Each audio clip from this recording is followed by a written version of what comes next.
nasturtium nih. Ini edible. Ini bisa dimakan mentah? Bisa, mau coba? Oke ya, kita coba ya. Iya, peppery dia. Rasanya kayak... Lama-lama baru agak terasa peperinya ya? Iya kan?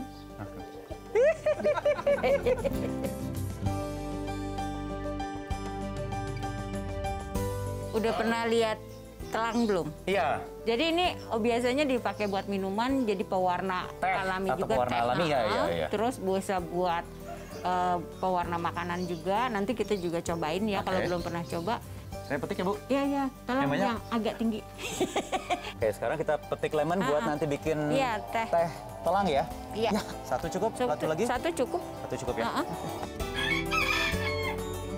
Nah, kalau di sini rencananya kita mau bikin kayak sanctuary lah buat kita lagi belajar gimana sih memelihara lebah gitu kan. Iya. Ini totak lebahnya? Iya, ini untuk totak lebah trigona. Oke. Kecil, stingless ya. Jadi aman ya? Banget aman. Sarangnya ya? Ini lebahnya kecil banget kayak semut. Oh. Ini trigona.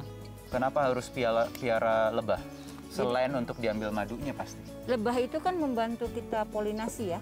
Jadi pollinator makanan kita.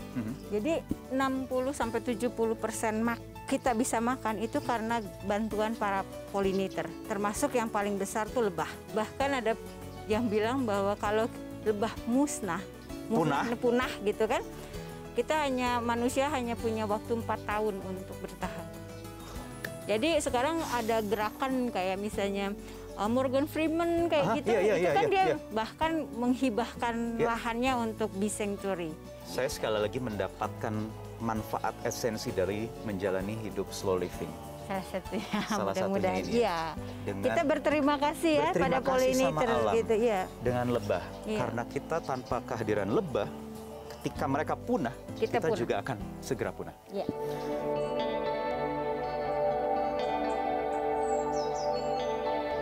Oke, ini yang tadi, Bu. Ya, telang. Telang, kita petik sendiri, lemon petik sendiri. Madunya bukan dari lebah yang tadi sih, belum ya? Belum. Ini bayam Brazil. Oke, kita bikin sekarang. Silahkan. Self service di sini. Self service. Ya dipandu dulu ya. Coba dituangkan. Enak ternyata hidup slow living ya. Semuanya nanam sendiri. Ya, tanam-nanam sendiri, makan-makan sendiri. Kayak lagu jadi nih. Sebahagia apa, Bu, ketika sudah menjalani slow living ini? Nggak kepengen balik ke Jakarta, nggak kepengen balik lagi aktif, earn money sebanyak-banyaknya lagi? Yang earn money sebanyak-banyaknya sih mungkin untuk memenuhi beberapa kebutuhan yang memang masih ada gitu kan. Tapi nggak sebanyak-banyaknya gitu kan. Secukupnya kita butuh apa gitu. Tapi kalau disuruh balik lagi ke Jakarta, mungkin berpikirnya agak panjang ya, gitu. Karena di sini semuanya udah, kita justru ketika pindah ke Jakarta, ke sini, kita pikir gimana nih ya, self-contained. Namanya kan ya, jadi berusaha untuk mencukupi dari apa yang kita miliki.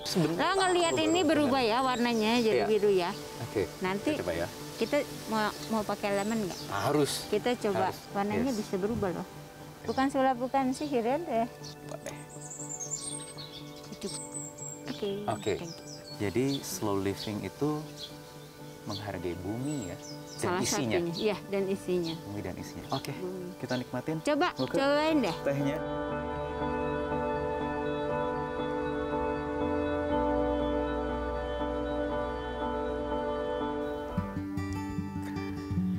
Ini buku yang baru saja saya baca yang tersedia di Kabin Kebun. Karena memang Kabin Kebun menyiapkan banyak buku untuk dibaca para pengunjungnya ketika berada di sini, seperti saya.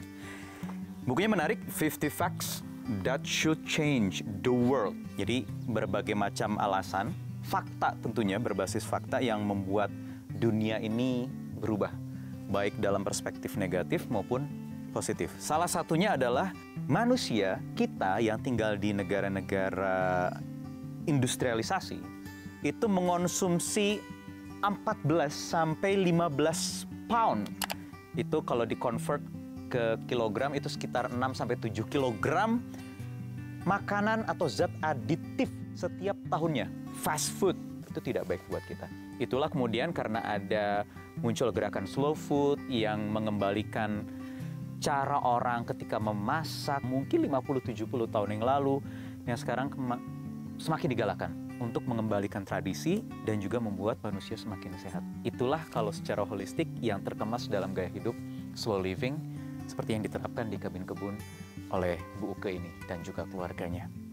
Jadi itu pilihan. Yang jelas adalah kita, kalau ada message yang bisa saya simpulkan dari Bu Uke tadi adalah belajar untuk merasa cukup. Karena ketika kita belajar untuk merasa cukup, kita akan bisa menghargai semua proses yang ada dalam hidup kita. Kita berjumpa lagi di 15 Minutes pekan depan. Metro TV